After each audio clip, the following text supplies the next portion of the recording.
Boa noite, meus amigos. Estamos aqui de volta. Como sempre, invocando a Santíssima Virgem Maria e o Santo Padre Pio de Pietrelcina, para que roguem a Deus que nenhuma injustiça se cometa aqui.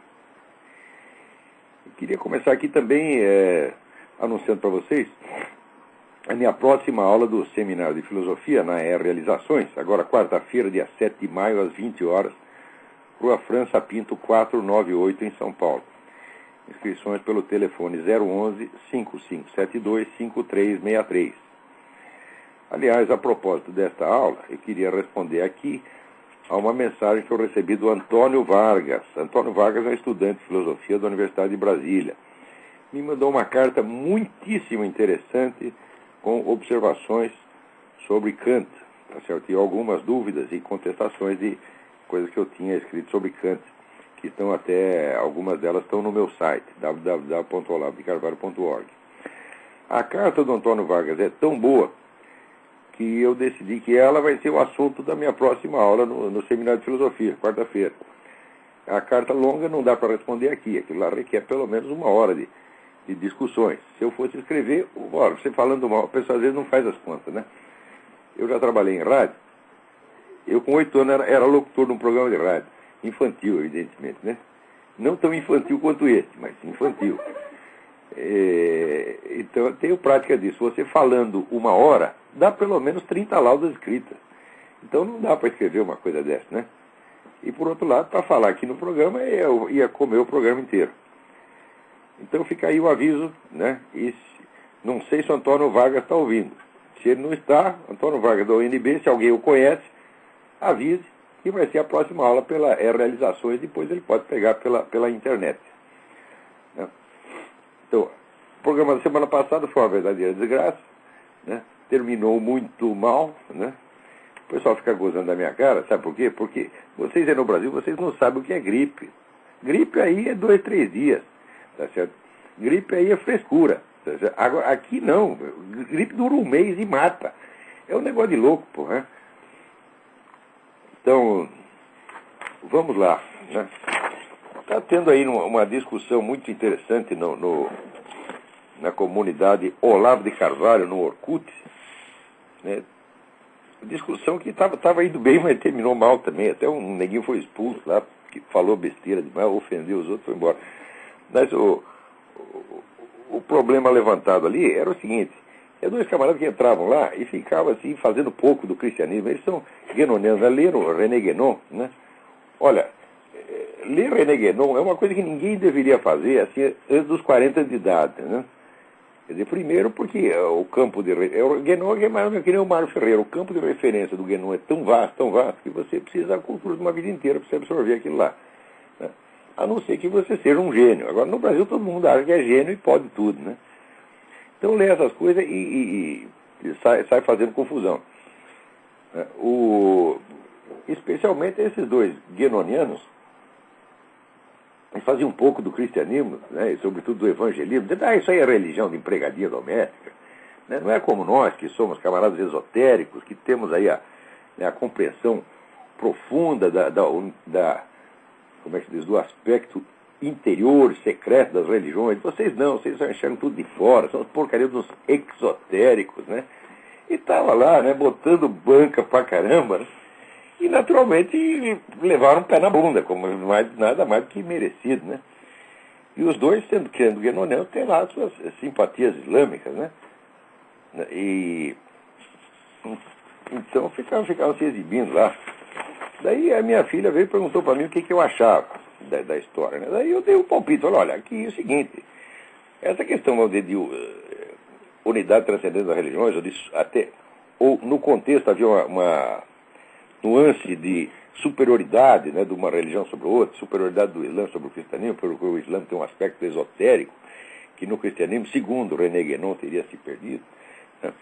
Eu disse, olha, essa questão da superioridade de uma religião sobre a outra, né, é uma questão tão tremendamente complexa que qualquer que seja a sua posição, você tem que estudar muito para começar a mexer nisso, né? Eu citei como exemplo de uma abordagem interessante que tinha sido feita pelo Fritjof Schwann num ensaio chamado A Ideia do Melhor na Ordem Confessional. né, onde ele mostra até que, vamos dizer, do próprio ponto de vista esotérico, você falar em superioridade de uma religião sobre outra não faz o menor sentido. Né? Mas, de qualquer maneira, o pessoal estava lá arrotando importância islâmica em cima dos pobres cristãos, especialmente dos coitados evangélicos, né, que estavam levando paulada para tudo quanto é lado. Daí eu entrei e disse, olha, peraí, isso não é assim, né? Nesses assuntos, você precisa, no mínimo, para você ser uma autoridade em matéria de religião comparado, até de uma única religião, você precisa, no mínimo, poder ler os textos dela, né, na língua original, tá certo? Então, note bem que eu leio um pouquinho de árabe clássico, um pouquinho, né, e estudei o Corão, estudei muita coisa da história do Islã, do esoterismo islâmico, e escrevi um livro sobre origens islâmicas, que foi premiado pela Universidade de Al-Azhar e pelo governo da Arábia Saudita. Nem por isso me considero um especialista no assunto, me considero apenas, vamos dizer, um leigo relativamente culto, posso dar meus palpites de vez em quando, mas não posso entrar assim com área de certeza absoluta, não. Tudo isso é enormemente complicado, enormemente complicado. Daí o neguinho entrou lá e disse assim, o problema é que não é preciso ser um grande estudioso das religiões comparadas e do guenonismo para identificar as bobagens que falaram aqui. Ninguém precisa ser doutor em matemática para identificar um erro de tabuada. Veja, por exemplo, a mensagem do cidadão que trata Fritjof Schwann, né, o esotérico suíço, como um guenoniano. Ninguém precisa ser um grande erudito para saber que Schwann era um personalista e, devido às diversas divergências que possuía com Guénon, foi proibido pelo próprio Guénon de visitá-lo no seu leito de morte. E assim vai. Ora, ele quer botar a banca mostrando que ele está por dentro do assunto. Pois ele está totalmente por fora. O nome do rapaz, não vou dar o nome inteiro, né, para não pegar mal, senão a mãe dele é capaz de bater nele. Tá, né? Então, o nome do rapaz é Rafael, né? Então o Rafael entra lá, cagando regra, arrotando grandeza, e de lá que ninguém sabe nada, até acha que o Schwann é um guenoniano, um discípulo do Guénon.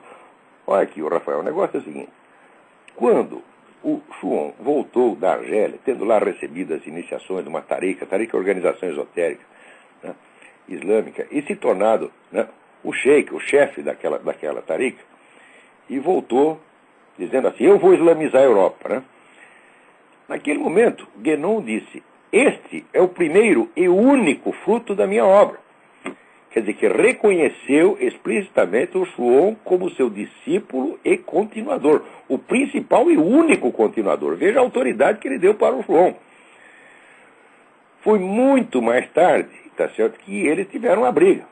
Uma briga por causa de um artigo do Schwann a respeito do cristianismo. Porque o Guénon dizia que existia um cristianismo esotérico secreto, tá certo, que só apareceria ali vamos dizer, cujos traços seria vamos dizer, a chamada companheiragem, né, na Idade Média, né, as iniciações maçônicas, etc, etc. E o Schwann disse, não é nada disso. Não existem ritos esotéricos cristãos. Ritos cristãos só existem os 7 sacramentos. Conforme o grau de participação interior do neguinho nos sacramentos, isso é exotérico, quer dizer, popular, externo, legalista, ou esotérico, quer dizer, interior, metafísico, etc, etc. Quer dizer, não haveria duas séries de ritos, apenas uma. E a distinção de esotérico e exotérico, que é uma distinção eminentemente islâmica, que no Islã se aplica formalmente e completamente, se aplicaria, vamos dizer, de maneira atenuada e quase metafórica no cristianismo, designando não duas séries de ritos separados, duas organizações separadas, mas apenas, vamos dizer, níveis diferentes de profundidade da participação, né, do sujeito nos sacramentos. Não é isso? Olha, daí o que acontece? Como isso desmentia tudo que o Guénon está falando, o Guénon ficou puto dentro das calças e disse, não falo mais com esse sujeito. E até quando estava no leito de morte, né, o Schwann, que pode ser acusado de tudo, menos de ser um sujeito mal educado, quis lá visitar o mestre ao qual ele devia tanta coisa, apesar de ter tido divergência uns anos antes. Ele, durante muito mais tempo, tinha sido colaborador e discípulo do Guénon, e devia muita coisa ao velho, foi lá querer visitar. Daí o Guénon falou, não recebo. Bom, acontece o seguinte, nessa discussão, só o Schwann apresentou argumentos, e eu posso apresentar muito mais, vou apresentar daqui a pouco. O Guénon se limitou a ficar puto nas calças, quer dizer, é jus esperneando, já ouviram falar? Quer dizer, o direito de espernear. Quando você não sabe o que dizer, você fica puto. Ele não fala mais que esse neguinho, tudo isso, sabe o que é? Viadagem, pô. Viadagem. Né? O Guénon tinha seus méritos, era um grande gênio. Eu aprendi muita coisa nas obras do Guénon, muita. Né? Mas é o seguinte, o Guénon tinha aspectos na vida dele, do caráter dele, que era realmente maluco. Uma vez o sujeito falou que o Guénon era viciado em ópio, eu achei que era difamação, né? E até defendi o Guénon. Pô, fui estudar, não, ele era viciado em ópio mesmo, tá certo? E depois era um homem fraco, assim, quando morreu a primeira mulher dele, ele ficou 2 anos inutilizado. Mas, então era uma pessoa, intelectualmente era um gigante, mas como pessoa era um fraco, tá certo? Então, se vendo em desvantagem, pela primeira vez na vida entrou em desvantagem numa discussão, porque o Guénon era de uma potência, vamos dizer, explicativa, e não argumentativa, ele não argumentava jamais, só explicava. Potência explicativa absolutamente formidável. De repente, o sujeito diz uma coisa óbvia, que ele não pode negar, o que ele faz? Fica puto dentro das calças e diz, não falo mais com o cara. Quer dizer, primeiro, Rafael, você não sabe merda nenhuma da história. Quer dizer, você só está contando o final como se o final fosse a história toda. Isso é a mesma coisa, né? Que você dizer que Trotsky nunca foi comunista porque Stalin mandou matá-lo. Porque Stalin ficou muito mais bravo com Trotsky do que o Guénon ficou com o Schwann. Isso não quer dizer que não fossem comunistas e colaboradores antes. Do mesmo modo, Schwann e Guénon foram. Schwann foi discípulo e colaborador, o principal discípulo, nomeado pelo próprio Guénon publicamente. Quer dizer, como é que você vai dizer que o homem não era guénoniano? Era, e depois deixou de ser, pô. E deixou de ser só num ponto. Não é isso? E toda a discussão tem, fiz a campanha maliciosa, não fez campanha maliciosa contra o outro fez contra um, tá certo? Mas, na verdade, sim, eu nunca vi o Schwann abrir a boca contra o Guénon, tá certo? Agora, eu sei que os guénonianos falam coisas horríveis do Schwann, umas são verdadeiras, outras podem ser falsas. Cá entre nós, eu não tenho nem meio motivo para simpatizar com o Fritjof Schwann, ao qual conheci pessoalmente, tá certo? E que tivemos assim, as piores relações do mundo. Um dia eu vou contar essa porcaria nas minhas memórias, tá entendendo? Quer dizer, eu considero o Schwann assim, um gênio filosófico totalmente destituído de discernimento psicológico o mais elementar para as situações reais da vida, tá certo? E fez lá um monte de cagado, não interessa contar. Isso não diminui a grandeza intelectual dele, quer dizer, não é porque o sujeito pisou no meu pé que ele não presta, tá certo? Então, eu nunca falei mal dele por causa disso. Agora, não tem nem meio motivo para gostar do cara, tá certo? E, no entanto, nessa questão do esoterismo cristão, ele estava montado na razão. Não existem ritos esotéricos cristãos. Isso é uma empulhação guénoniana, porra. Jesus Cristo em pessoa, ele diz claramente o seguinte: não ensinei nada em segredo. Só se ensinou por Guénon, porra. Tá entendendo? Agora, tu não vai me dizer, né, que o cristianismo oculto, né, que Jesus teria ensinado em segredo, ficou escondido durante 1.200 anos, que depois só vai aparecer, né, lá nos templários, na companheiragem, na maçonaria. Isso é coisa de maluco, porra. Quer dizer, não há argumento que sustente a tese guénoniana do esoterismo cristão. O Schwann está montado na razão. Tá certo? Então, o outro tem o direito de ficar bravo. Agora, note bem, o sujeito que não se notabiliza pelos seus conhecimentos, conhece um pouquinho da coisa, tanto conhece um pouquinho que acha que o Schwann jamais foi guénoniano. Né? Então, como é que sai aí cagando regra? Olha, o pessoal no Brasil, vocês precisam aprender uma coisa. Você simular importância, simular autoridade, você falar grosso, você fingir desprezo pelo outro, é coisa de viado, você está entendendo? Isso é uma mania no Brasil, isso é viadagem. Quando eu falo viadagem, não estou me referindo à conduta sexual, não. Se o sujeito saísse por aí dando rabo, seria menos feio do que isso, porra. Então, olha, eu sugiro que você faça isso, rapaz. Largue de viadagem, se é para viadagem por viadagem, tu larga de viadagem intelectual e para os finalmente, tá entendendo? Para com isso. Tá, essa coisa de fazer pose, não pode fazer isso, gente. Não pode, você tem que ter o senso da realidade, não é nem mesmo uma questão de humildade, é questão de senso das proporções. Né? Quer dizer, vamos dizer, o meu livro foi reconhecido pelo governo da Arábia Saudita, pela Universidade de Al-Azhar, que é o centro da erudição islâmica no mundo. O meu livro foi reconhecido como uma obra valiosa e importante sobre as origens do Islã. Eu não saio por aí cagando regra, dizendo, eu sou doutor, sou cobrão em religiões comparadas, eu sei de tudo e você não sabe nada. Não faço isso. Eu só uso o tom de desprezo quando eu estou falando com uma pessoa que publicamente tem um cargo e uma importância, e que deveria ter conhecimentos que não tem, como aquele bundão daquele Alaô Café, mentiroso, tá entendendo? Salafrário, pateta, tá entendendo? Com o qual debati na Faculdade de Direito. Como esse outro merda desse Quartinho de Moraes, tá certo? Ou todos os outros merdinhas que vão aparecendo pelo caminho. São tudo pessoas importantes, senhor doutor, professor catedrático. Então aí, eu mostro desprezo, mas não é afetação de desprezo. Eu primeiro mostro que o nego é ignorante, provo por A mais B que é ignorante, e depois ele insiste em torrar o meu saco, daí eu mando a merda, porra. Agora, um menino novo aí, que lê um pouquinho de Guénon, né? Estudou com aquele professor de incompetência lá que é o Jorge Pontual, né? Sai aí, ele virou súcubo do Jorge Pontual, né?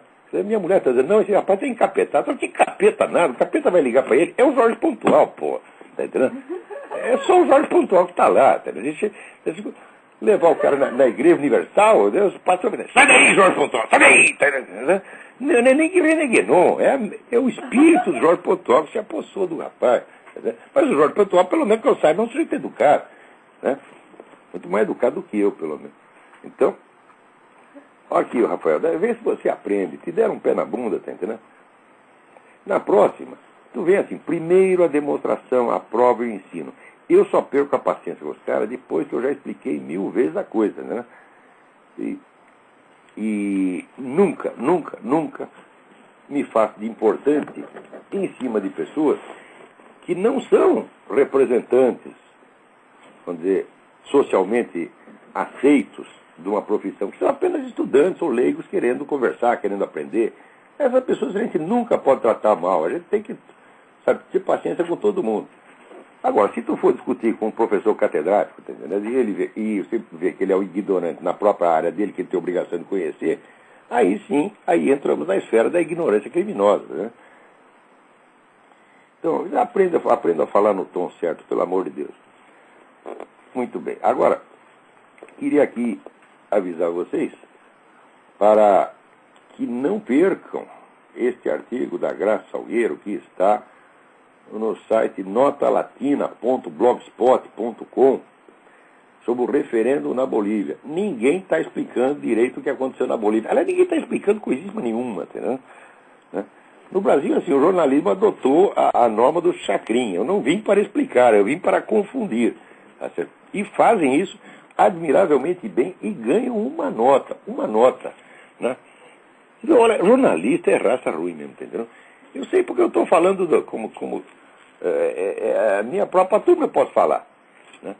Uma vez teve uma greve nos jornalistas que eles queriam, acho que 40% de aumento, 50% de aumento, uma coisa assim. Daí eu estava lá com meu amigo Alcides e disse, Alcides, vou mostrar para você como são os nossos coleguinhas, a cabeça deles, como é que você vê em quem que o povo confia para lhe dar notícia e contar o que está acontecendo. Né? Daí pedi a palavra, né? Eu falei, só para testar, era uma proposta que eu sabia que não ia ser aprovada, só para testar e para mostrar o negócio. Subi lá e disse o seguinte, olha aqui, minha gente, o aumento está certo, não precisa de aumento mesmo, mas acontece o seguinte, aqui nesta Assembleia tem neguinho que ganha R$500 por mês e outros que ganham 80 mil. Né? Tá aí o Zé Mané, né? Ganha salário mínimo jornalista, e tá aí o Mino Carta, que ganha 80 mil reais por mês, uma coisa assim. Não é justo o mesmo aumento para os dois. Vamos fazer um negócio proporcional. Né? Quem ganha menos tem um aumento maior, e quem ganha mais tem um aumento menor. Bicho, quase me mataram, você tá entendendo? Quase me mataram. Aqueles caras que ganham 80, 90 e tal, você via esse ódio saindo dos olhos deles, né? Raios, né? Verdes, roxos, vermelhos, né? Os caras querem me matar, porra, tá entendendo? Digo, olha, é essa gente aí que faz a opinião pública no Brasil. Então, olha, não pode confiar nesses caras, não. Você tem que confiar aqui em quem estuda. A Graça Salgueiro não ganha um puto de um tostão para estudar tudo que ela estuda. E ela se mantém mais informada sobre a América Latina do que qualquer jornalista do Brasil. Ela vai direto nas fontes, ela escreve para as pessoas, pergunta o que ela quer saber, ela vai direto no personagem, escreve para ele, olha, seu fulano, como é aquele negócio, pá. É assim que ela fica sabendo de tudo. Agora, esses caras não, né? O nego da Folha leu o Estadão, né? Que leu no Economist, que leu no New York Times, que leu no não sei o quê, não sei o quê, né? E no fim, você, né, tem lá uma coisa totalmente diluída e boboca, né? Então, agora aqui, pô, tem uns negócios que acontecem no Brasil, assim, que é mesmo de... Olha aqui. Diz que... Oi, peraí, tem alguém na linha? Pô, tem um monte de notícia aqui para comentar. Peraí. Fala aí. Alô? Olá, Eu? é Luiz. Oi, Luiz. Tudo bom? Tudo bem? Não é Jorge Pontual, não é Luiz Pontual. É Luiz Pontual, que Jorge Pontual. Eu tô ficando gagá, rapaz. Você também, né? Leva a sério esse programa. Também é o velho gagá que tá falando. Mas não sou eu, não. Não, já tô velhinho, tenho direito à minha cota de Alzheimer. Tem um artigo teu, do cristianismo, esoterismo cristão. Agora você falou que não existe esoterismo cristão, né? Não, existe esoterismo cristão. Eu não li esse artigo. Não, como no Islã, eu vou te explicar. No Islã, o exoterismo, a Sharia, é uma coisa.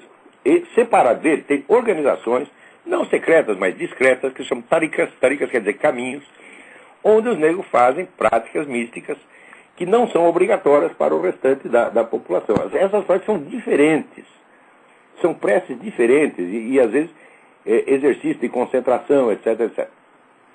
Isso aí não é para a maioria, é só para a minoria. Agora, no mundo cristão não existe isso. O que existe, por exemplo, você tem as ordens monásticas. O que se faz nas ordens monásticas? Exatamente o que faz na igreja, só faz um pouco mais. Você não tem ritos diferentes. Os únicos ritos que tem no cristianismo são os 7 sacramentos. O resto é invenção da cabeça do Guénon. Quer dizer, não tem a menor base histórica ele pretender que existem ritos esotéricos cristãos que dão acesso a um conhecimento mais profundo do que aquele que você pode obter pelos 7 sacramentos. Isso é uma invencionice total. Agora, na vida e obra do Guénon, também está cheio de invencionice. Né? O pessoal diz que ele é a reencarnação do Conde de Saint-Germain, pô. Inventa o cara. Olha, Jean Robin, Leon Robin é historiador de filosofia grega. Jean Robin, o discípulo de René Guénon, escreve um livro, a biografia é maravilhosa do René Guénon. A biografia está indo bem, até que no final ele... Agora eu vou mostrar para vocês a identidade espiritual do René Guénon. E lá vem o Conde de Saint-Germain, vem Cagliostro, vem Paracelso, o homem é a reencarnação dessa merda toda. Como é que nós podemos levar a sério essa gente, porra? Você está entendendo? E depois, aquele livro ridículo do Rei do Mundo, tá entendendo? Não dá para levar a sério aquilo.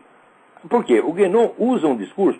O Guénon, quando ele quer, ele é de uma clareza exemplar. Agora, quando ele quer ser ambíguo, não há quem possa. Naquele livro, No Rei do Mundo, é impossível discernir quando ele está falando literalmente uma coisa referente à fato histórico e quando está usando um símbolo, uma analogia. Não dá, ele encobriu tudo. Você está entendendo? Então, por exemplo, a afirmação de que existe um centro espiritual terrestre, tá certo? Que comanda toda a vida espiritual na Terra. Esse centro, então, como é que se diz? Tem uma localização terrestre, né? Ele está localizado num lugar, então me diga onde é, porra, entendeu? Você pode ter vários centros, né? Tem aquela famosa história do Fernando Ossendowski, que foi parar lá no mosteiro do Tibete, e disseram que lá era o rei do mundo, mas tem... Isso aí não prova absolutamente nada. Tá certo? Tem muito invencionista no Guénon, sim. Tá certo? E, olha, é difícil localizar essas coisas. A obra do Guénon é muito complexa, muito rica e muito valiosa, aliás. Tá certo? É só depois de você conviver com isso 20, 30, 40 anos, você começa a perceber, né, que tem coisas historicamente furadas ali. Agora, guénoniano é pior que petista, às vezes. Né? Uma vez tive uma discussão com eles, porque o Guénon, no livro Oriente e Ocidente, ele diz o seguinte, ele diz, a China jamais será bolchevista. Passou 10 anos, teve a Revolução Chinesa. Daí, Eu estava discutindo isso aí com um grupo de guenonianos espanhóis, né? Eles ficaram putos, dizendo, não, você não está entendendo, você está tomando sentido histórico material, é no sentido interior. Eu digo, se fosse no sentido interior, o Guénon diria que é simbólico, e não uma coisa histórica. Essa confusão do histórico com o simbólico acontece muitas vezes no Guénon. Ele não pode ficar de joelho para entrar no Guénon, meu Deus do céu. Olha aqui, por exemplo, esse negócio do Vedanta todo. Fala, bom, aprendi muita coisa do Vedanta com o René Guénon. Mas aprendi muito mais com o Swami Dayananda Sarasvati, quando esteve no Brasil. Foi a única vez que o mestre vedantino, diretor da Academia Védica de Bombaim, consentiu em fazer várias visitas ao Brasil. E eu fiquei lá servindo de guia turístico para ele e aprendi coisa pra caramba. Aprendi mais em um mês com o Swami do que lendo o René Guénon inteiro. Eu entendi alguma coisa do Vedanta por causa do Swami, não por causa do Guénon. Então, porque o Vedanta é diretamente a fonte, o Guénon é um eco, um remoto eco francês do Vedanta. Pô, né? Então vão direto na fonte e faz me encher o saco. Respondi sua pergunta? Ele já desligou. Ótimo. Faz a pergunta e desliga. É assim que tem que ser, gente. Não enrola na linha. Tá entendendo? Então, Luiz, obrigado pela pergunta que me deu a ocasião de explicar todas essas coisas aqui. Agora, olha aqui. É notícia do Jornal do Comércio, né? Salvador, Bahia. As declarações do coordenador do curso de medicina da Universidade Federal da Bahia, Antônio Natalino Dantas, segundo as quais o baixo QI dos baianos explicaria a nota baixa atingida pela faculdade no Exame Nacional de Desempenho de Estudantes, ENAD, de 2007, causaram forte reação. A comunidade acadêmica e representantes de entidades do movimento negro do Estado viram racismo nas palavras do professor, taxado também de nazista. Porra, quer dizer que agora baiano é raça? Mas vocês fazem favor de comunicar isso aí a todas as faculdades de antropologia do mundo, que vocês descobriram uma raça baiana. Tá certo? E que, né, dizer que baiano é burro é racismo. Pois olha aqui, eu digo. Quer saber? O QI dos baianos hoje em dia é muito baixo mesmo, porque cultura baiana que eu conheço é Castro Alves, era o Herberto Salles, tá certo? Era o Rui Barbosa, era o Romano Galef. Hoje, cultura baiana é o Gilberto Gil, porra. Antigamente era assim, baiano burro nascia morto. A partir da hora que o Gilberto Gil chegou no Ministério da Cultura, lá em Salvador morreu o último baiano inteligente, só nasceu baiano burro depois. Você está entendendo? E agora não tem mais remédio, pô. Como é que vai fazer? Você está entendendo? Quer dizer, Bahia já era, meu filho, era antigamente. Aquilo lá era, né, um cadinho ali, saía muita coisa rica, interessante. Agora só sai merda, porra. Quer dizer, você começa a dar muita importância para essas coisas, valores, entre aspas, culturais, puramente folclóricos, você rebaixa o país. O Gilberto Gil quer que o samba do Recôncavo se torne o patrimônio cultural universal. Ora, o mundo não pode ver se o samba do Recôncavo, né? O que é a teoria da relatividade? O que é a lógica de Aristóteles perto do samba do Recôncavo? Não é isso? O que é a física quântica? O que é a obra de Bach perto do samba do Recôncavo? Não podemos viver sem isso? Olha, cá entre nós, eu nem sei o que é samba do Recôncavo, tá dizendo? Eu não sei, e ninguém sabe, né? E há o grupo Olodum, esses são valores culturais baianos. Vão vocês a merda, o seu QI está muito baixo mesmo, você está entendendo? E chamar de racismo é a prova de que o QI é baixo, pô. Né? Agora, os baianos ficaram burros agora. Você está entendendo? Graças a Gilberto Gil e outros. O baiano sempre teve entre os povos mais inteligentes do Brasil, inteligente e criativo. Tá certo? Por exemplo, eu vou fazer um teste com vocês. Eu pego aqui um livro do Rui Barbosa, O Papa e o Concílio, e dou para essa molecada ler. Chama esse cara, Movimento Negro do Estado. Tu não vai entender uma frase, porra. Não sabe nada. Não é isso? Então, meu filho, vocês desonram a Bahia, seus porra. Agora, esse negócio de você querer ampliar o conceito de racismo, assim, torna-se racista qualquer sujeito que diga alguma coisa que esses caras não gostam. Não pode ofender os caras. Pois eu ofendo, vamos tudo tomar no cu. Vamos lá. Alô? Acho que caiu a ligação. Quer dizer, bons tempos aquele que baiano burro nascia morto, né? Agora, quando nasce sujeito inteligente, sabe o que eles fazem? Eles estrangulam, eles matam. Tá entendendo?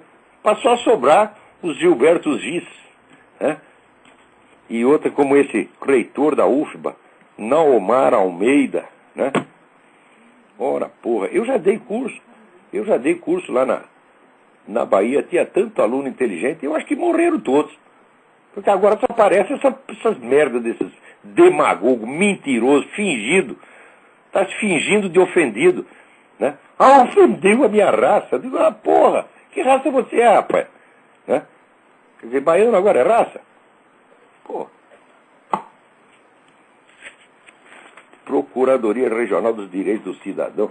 Eu não quero esse direito para mim, não. Esse direito custa muito caro, pô. Isso aí é uma gazua para vocês, né, arrombar cofre público e para vocês oprimirem os outros.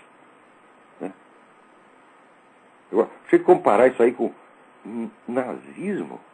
Essa é palhaçada mesmo, é fingimento. Agora, o fingimento, quando passa um certo ponto, é psicótico. Talvez esses caras até acreditam no que estão dizendo, se acreditam, pior ainda.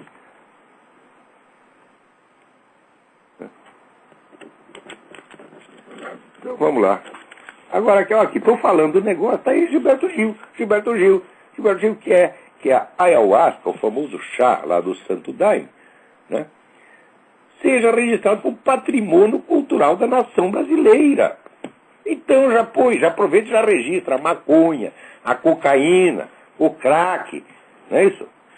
Porque tu gosta mesmo dessas coisas, essa é a cultura dos anos 60, né? Cara, tudo dos anos 60, tudo ficou idiota com essas coisas, com Santo Daime, com maconha, com não sei o quê. Agora estão com 50, 60 anos, estão tudo ministros, reitores da universidade, e estão aí passando a sua merda mental para a nação inteira. Isso é uma vergonha. Gilberto Gil, sai desse ministério, tu não tem a menor ideia do que é cultura, sai daí, porra. Larga, você só tá dando vexame. Esse negócio da ayahuasca até saiu na Folha, né? Uma reportagem muito bem feito do Antônio Galdério, que foi lá, experimentou o chá, ele descreve como é que é. Né? Se aquilo lá dá alguma iluminação, porra, então, né, maconha deve dar o nirvana, a suprema realização espiritual, porra. Uma vez até Peraí, tem alguém na linha? Alô, quem é? Alô? Alô? Sim, quem é? Olavo? Quem é? Oi, Alex. Você poderia comentar sobre o referendo lá na Bolívia, o resultado lá em Santa Cruz? Eu não vou comentar, porque tudo que tinha para dizer, a Graça Salgueiro já disse. Tá legal. Dá uma olhada na Nota Latina, está um artigo excelente. Obrigado, Olavo. Tchau, tchau. É http://sem www notalatina.blogspot.com. É isso mesmo, notalatina.blogspot.com. Não perca, está tudo explicadinho lá. Peraí, tem outra pessoa aí na linha, vamos lá, quem é? Alô? Alô? Alô? Alô, é Thiago. Tiago, tudo bem? Tudo? Olá, eu gostaria de saber qual a sua opinião sobre a proliferação de pontos de internet estatais no Brasil. Várias prefeituras estão instalando nas cidades pontos de internet livre, só que financiados pelo Estado. Você acha que isso aí seria um meio para... No começo isso é bom, porque facilita o acesso de um monte de pessoa. Mas assim, começa bom e termina mal, você está entendendo? Porque, sabe aquela história só a cabecinha? É assim, meu filho. É assim que começa, tá entendendo? Só a cabecinha, né? Então, primeiro, nós vamos te dar uns pontos de internet aí. Termina assim, monopólio estatal do negócio. E controle estatal da internet, que nem tem na China. É isso que esses caras querem chegar. Não me enganam, não. Né? Então, se o pessoal sempre quer fazer uma coisa boa, oferece uma coisa boa para você, fuja, porque atrás vem merda. Né? É que nem o famoso nacionalismo, o patriotismo petista, né, que ficou 20 anos enganando todo mundo, só para poder depois recortar um Estado da Federação e entregar para a ONU, dizendo que a República Indígena tem 3 índios lá dentro, pô. Quero ver quem lá em Roraima não é índio. Né? Eu já andei para aquelas bandas, só tinha índio, o governador do Estado é índio, o vice-governador é índio, todo mundo é índio na rua. Né? Agora, tem um índio que está vestido de calça e outro que está vestido de tanga. Então esse aí, né, é o índio oficial. Eu aqui recebo uma carta do Alexandre Kalina, dizendo: meu nome é Alexandre e moro no Rio de Janeiro. Nessa cidade leciono História para ensino médio das escolas estaduais. Infelizmente, a peste de esquerdista fixou sobre nós, professores de História, mesmo que existem inúmeros professores de História que sejam liberais, sionistas e conservadores. Você tem razão, Alexandre, nem todo mundo é filha da puta. Eu sou sionista e venho agradecer ao senhor pelo apoio que tem dado ao Estado de Israel. Infelizmente, os livros didáticos dessa disciplina transmitem aos alunos uma visão totalmente distorcida acerca do conflito árabe-israelense, inoculando aos estudantes uma série de asneiras antisionistas. Não só asneira, Alexandre, isso é ódio, preconceito absurdo. Porque, falando de imperialismo israelense, esses caras são loucos. Você olha o mapa, olha o tamanho de Israel e olha o tamanho dos outros. Tá certo? Quem fala de imperialismo não é uma coisa que se pode discutir seriamente. Você tem que responder, vai tomar no cu. Você está entendendo? Imperialista tá certo? É a sua mãe, sua avó, sua tia. Tá certo? Israel não. Tá certo? Quer dizer, se vierem com essa conversa, ser educado não, porra. A gente tem que ser educado com pessoas que tenham ideias que sejam apresentáveis. O cara não vem com teoria maluca, vem ficar. Por exemplo, né? Israel é imperialista, ou que ayahuasca é patrimônio cultural da nação brasileira, só tem uma resposta e vai tomar no cu. Porque se você discute educadamente, eles ficam com a impressão de que o que eles estão falando é sensato. Né? Agora aqui, puxa, tem uma carta da Tânia com J. Tânia, eu vou ter que deixar essa carta para depois. É muito comprido o negócio aqui, está muito boa. Olha, qual a relação entre o projeto supranacional europeu e o marxismo? Essa pergunta é muito interessante. Eu sugiro que você leia o livro de um autor chamado Joseph Story, S-T-O-R-Y, que se chama The European Union Collective, o coletivo da União Europeia. Está tudo explicado lá meticulosamente, né? Toda a origem leninista desse conceito e tal. Né?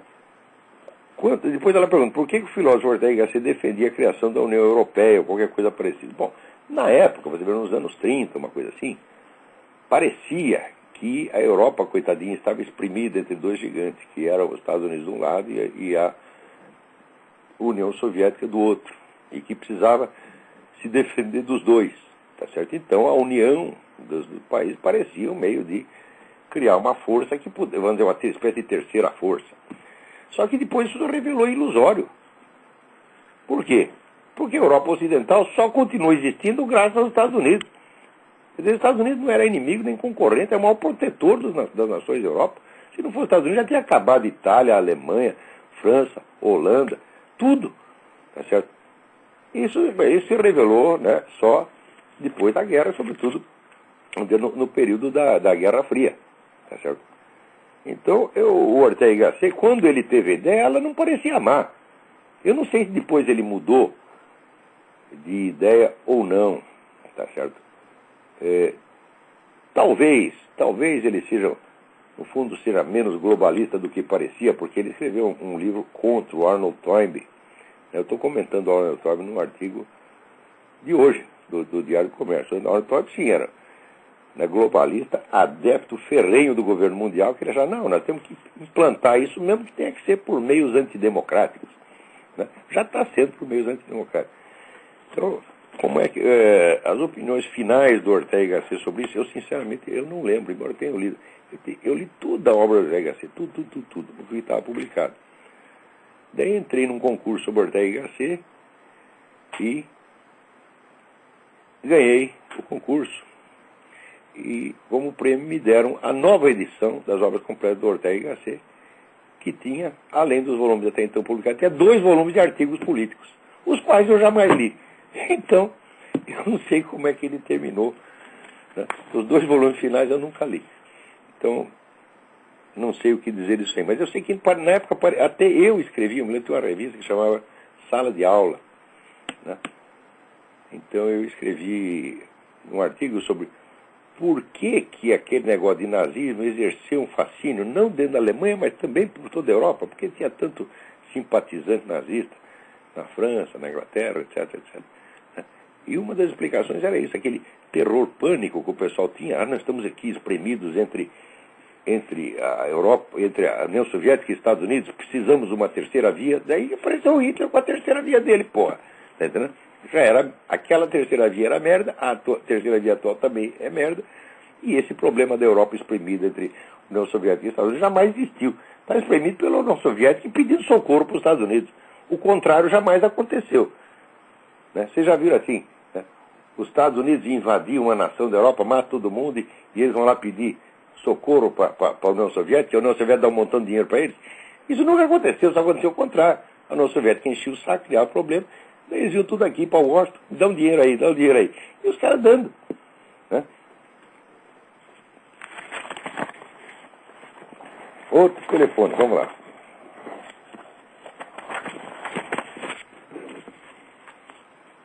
Alô? Alô? Quem é? Oi? Oi, Melhor da gripe? Estou bem melhor. Eu também peguei uma gripe brava essa semana. Gripe aí no Brasil é brincadeira. Que gripe no Brasil é brincadeira? Você não mora no Rio, cara, nem sabe como é que é. É, no Rio o negócio parece estar bravo, né? Tá bravo, peguei dengue também. Ah, é gripe, dengue, é. Liguei pra você, falando pra você. Não deu nem pra falar porque tava no final do programa, no penúltimo programa, eu sou a Cláudia. Sugeri ao Lula que ele importe uns vírus daqui, porque o... É mesmo? Então, Olá, você tá xingando muito, cara. Ah, não tem não, então é muito pouco. É muito pouco. O que, Olavo? Tem um estoque de palavrão suficiente porque esses caras merecem. Mas você não precisa bater na mesa, Olavo. Não precisa o quê? Bater na mesa, socar e xingar. Você Não tem fica feio isso. você tem toda a razão, não bate mais na mesa. Não bate, mas na mesa não tem nada com isso. Você tem razão. Também você não acha? Você tá estragando o móvel. Por quê? Por causa dos outros? Mas você não vê que está se cuidando? É?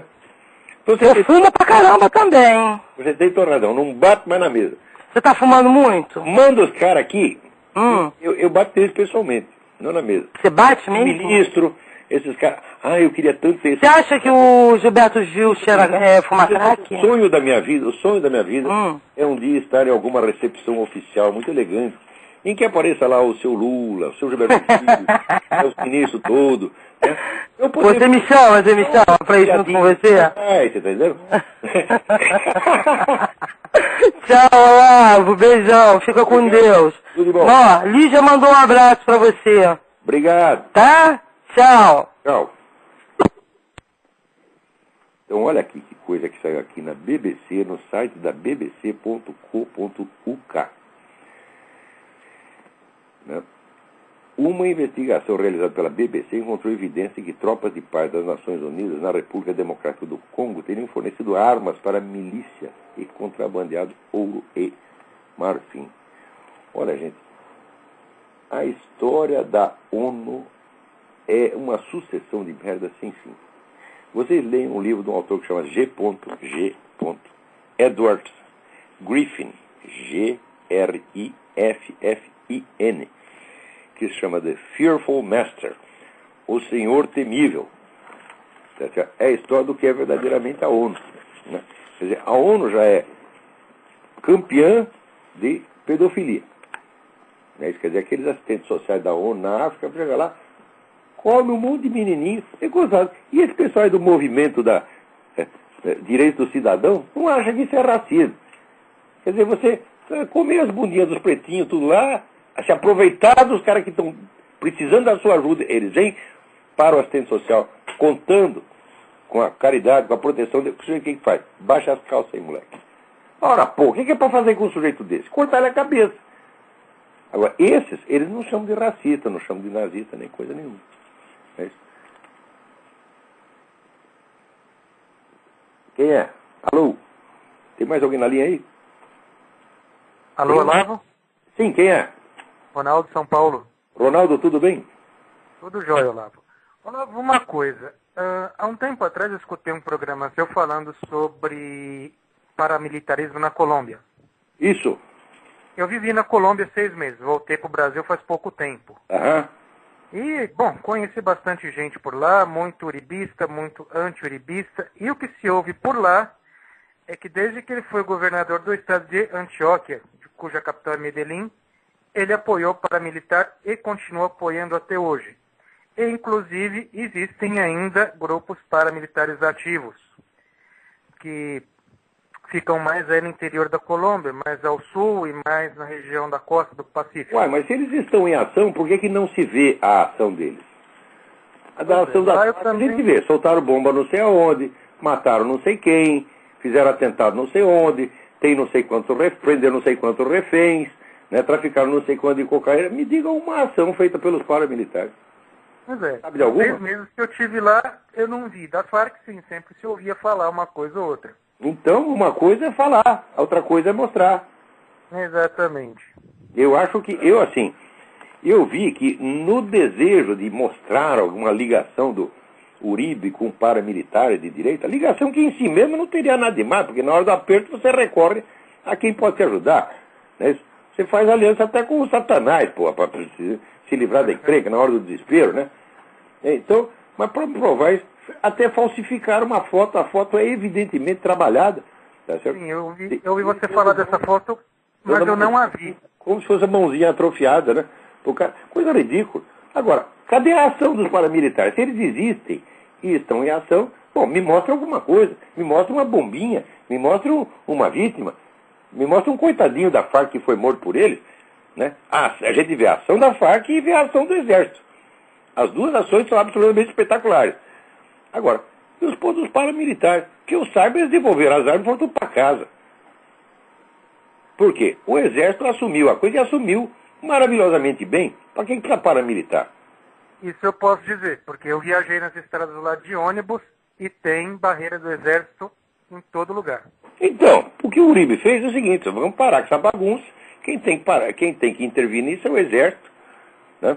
Então, olha, que eu saiba, a popularidade das Farc lá é 3%, a do Uribe é 89%, uma coisa assim.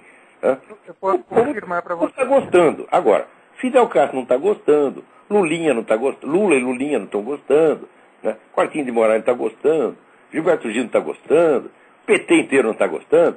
E, quer saber? Que vão a merda, pô. O Uribe é um presidente de sucesso, ele fez o que tem que fazer, não é nenhum santo, tá certo? Mas é um presidente regular. Vem comparar ele com Lula, veja a situação econômica da Colômbia comparada com a do Brasil. Do Brasil, assim, o PNB cresceu 0,5%, né? A turma, viva São Lula! Que coisa absolutamente miserável, porra! Miserável! Eu vou comentar um negócio para você. No meio da década de 80, né, a Fundação Getúlio Vargas descobriu que entre 50% e 60% da economia brasileira era economia informal. Quer dizer, era fábrica clandestina, era negócio sem nota fiscal, era firma sem registro. O que quer dizer isso? Quer dizer que o povo, sem a ajuda do governo e sem perguntar nada para o governo, estava resolvendo seu próprio problema. Estava indo muito bem. Quer dizer, você imagina o que é 50% do PNB. É uma monstruosidade. O povo capaz de se organizar sozinho para fazer isso é um povo que tem um gênio econômico. Tá certo? O brasileiro sabe se virar. Tá certo? Agora, o governo o que fez? Àquela altura ele devia reconhecer a sua própria inutilidade. Olha, se o povo é capaz de criar metade da riqueza da nação fora, né, da vida oficial, é porque a vida oficial é desnecessária. O governo, em vez de reconhecer sua própria inutilidade, meteu o rabo atrás das pernas, o que fez? Vamos oficializar tudo. Né? Então já criou um monte de regulamento para microempresas, etc. Eu sei que você, para abrir uma microempresa, você leva 3 anos, tá entendendo? E paga um montão de imposto.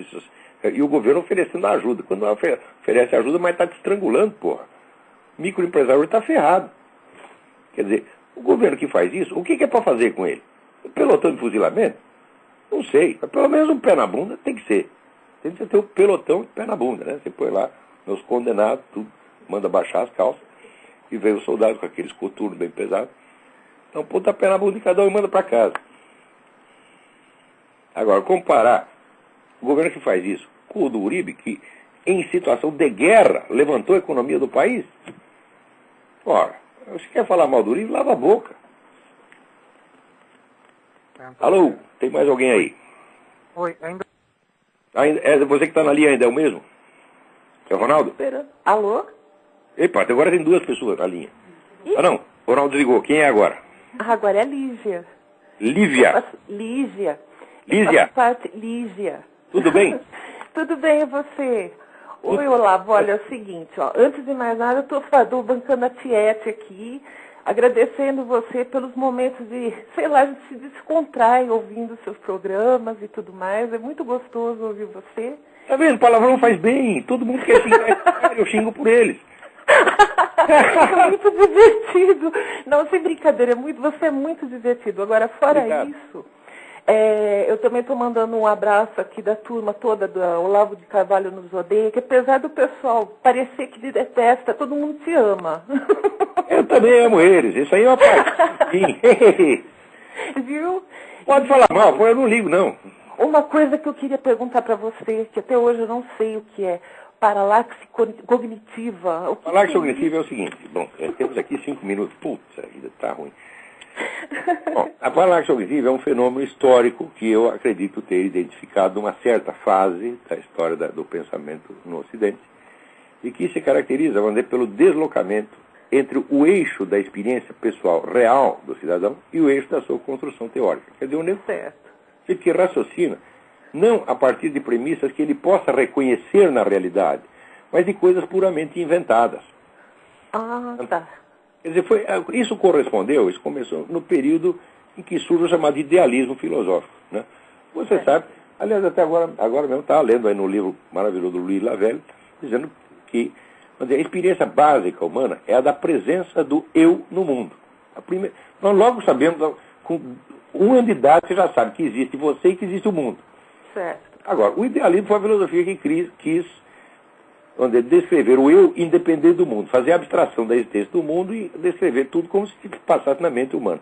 Nesse mesmo período aparece a paralaxe cognitiva, em parte como um efeito do idealismo filosófico. Como uma experiência subjetiva, daí no caso? É uma experiência artificial, na verdade. Certo. É muito artificial. Né? Onde, por exemplo, um sintoma disso é quando o sujeito, o filósofo, o cientista político, o pensador, ele enuncia pretensas verdades gerais sobre a espécie humana que, na prática, não se aplicam a ele mesmo. Quando Thomas Hobbes, por exemplo, diz que as únicas motivações do ser humano, né, são o desejo de poder e o terror, eu digo, meu filho, então me explique por que você foi estudar tanta ciência, tanta matemática, por desejo de poder e terror. Você devia estar roubando os outros. Né? Eu não acredito que você possa explicar o desejo de conhecimento, o amor ao conhecimento, nem pelo terror, nem pelo desejo de poder. E, Olavo, você acha que isso daí se aplicaria, por exemplo, à igreja, no caso, assim, quando fala a respeito do inferno, sobre o demônio, o medo de Deus, o medo por Deus, né, aquela coisa, aquele terror todo que foi deflagrado durante muito tempo, né? Isso daí também poderia ser aplicado para a igreja? Olha, eu acho o seguinte, eu acho que, veja, quando a pessoa ouve essas coisas e se impressiona demais, se impressiona de maneira errada, isso exerce um efeito paralisante e emburrecedor, que é uma coisa terrível. Sim. Você está entendendo? Certo, porque eu ouvi você falando... eu acho que de uns séculos para cá, o sentido simbólico da coisa toda foi se perdendo, você está entendendo? Sim. E entrou mais num moralismo repressivo. Se você estudar a vida na Idade Média, você vê que os caras eram muito mais tolerantes, eles estavam interessados na salvação das almas e não em policiar a conduta externa. Ninguém no mundo jamais será salvo pela sua conduta externa. Sim, concordo. Agora, a partir, sobretudo, da era burguesa, a partir, sobretudo, do século XIX, a religião vai perdendo cada vez mais substância espiritual e carregando nas tintas pelo lado moral, até que ela acaba se contaminando do espírito revolucionário de querer corrigir o mundo à força. Sim. Você está entendendo? Isso é tudo uma merda. Então, no caso, assim, a paralaxe cognitiva também se aplicaria a isso, ou, no caso, assim, não tem nada a ver? Não, isso ainda não é paralaxe cognitiva, mas é uma das causas. Entendi. Você está entendendo? Então, quando a gente fala assim, o temor a Deus, essa é uma expressão que todo mundo entende errado. Né? Certo. É uma forma... Você acha que Deus fica fiscalizando você para ver cada pecadinho seu, para te punir, para te perseguir? Isso é absurdo. Não existe, isso não existe absolutamente. Isso é autocontradictório com a própria definição de Deus, tá entendendo? Mas, no entanto, quando o pessoal fala isso, tu me entende assim. Você vira, pronto, Outro dia mesmo eu estava pensando nisso. Será que dá tempo? Bom, vamos supor, se esse pessoal, por exemplo, de movimento gay, se todo esse objetivo do movimento gay se resumisse aos pretextos que eles oferecem, quer dizer, de você criar uma área protegida para essas pessoas poderem viver na sociedade sem ser ofendidas, sem ser perseguidas, todo mundo teria que apoiar, todo mundo, até os religiosos. Por quê? Porque nenhum religioso tem o direito de humilhar uma pessoa por causa do pecado. Verdade. Não tem, nunca, jamais, porque é pior ainda. Ainda tem que levar nada, né? o Gide, ao mesmo tempo, era cristão e era gay. E ele dizia, a humildade leva ao céu, mas a humilhação leva ao inferno. Sim, concordo. Então, os caras têm a obrigação de mais tratar os gays assim, com cuidado, com carinho, com discrição, seriam os cristãos. Concordo. Você vai ficar dizendo, não, o gay vai pro inferno. Como é que você sabe que vai pro inferno, porra? É justamente isso que acaba não sabe muito com o pessoal. Eles não sabem e tem que orar para que todos eles vão para o céu. Tá certo, Olavo. Olha, um beijão para você. Beijão para você, tudo de bom. Tá tudo de bom, tá? Uma outra hora eu ligo de novo. Obrigado. Tchau. Gente, eu estou cheio de material aqui, ainda deve ter mais gente para falar, mas nosso tempo acabou. Muito obrigado e até a semana que vem, se Deus quiser.